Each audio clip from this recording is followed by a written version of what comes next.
د کلام دپاره به بلنه ورکوم د دې محفل مشر میلمه محمد الیاس صاحب ته چې هغوی راشي او خپل کلام زموږ سره شریک کړي. محمد الیاس. بسم الله الرحمن الرحیم.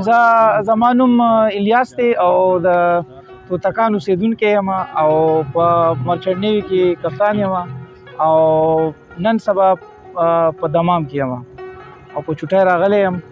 دغه مې پېژندګلو د اختر یو غزل دی وایي زه په نیمې شپې باندې څنګه چلو شو، زه په نیمې شپې باندې څنګه چلو شو، ما شان بې اسرې باندې څنګه چلو شو.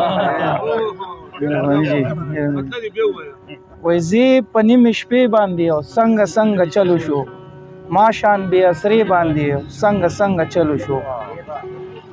او وایي خړه شوله ځان پکې د ځان په رنګ نه وینم، خړه شوله ځان پکې د ځان په رنګ نه وینم، دا په آینې باندې څنګه چلو شو.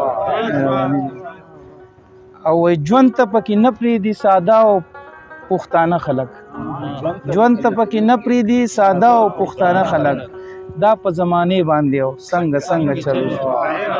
مهرباني جی. او وایي ځان پکې یادې خالي د ځان پکې صفت کوي، ځان پکې یادې خالي د ځان پکې صفت کوي، ستا په ترانې باندې څنګه چلو شو. مهرباني. وایي ځان پکې یادې خالي د ځان پکې صفت کوي، ستا په ترانې باندې څنګه چلو شو. وایي اوس د راتلو ګمان د زړه ته هډو نه راولم، اوس د راتلو ګمان د زړه ته هډو نه راولم، دا دی په وعدې باندې څنګه چلو شو.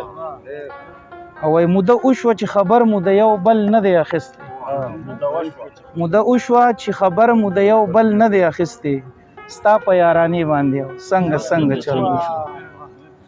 او وایي زما د مات زړګي د رغېدو سندرې نه وایي، زما د مات زړګي د رغېدو سندرې نه وایي، رباب په نغمې باندې څنګه چلو شو.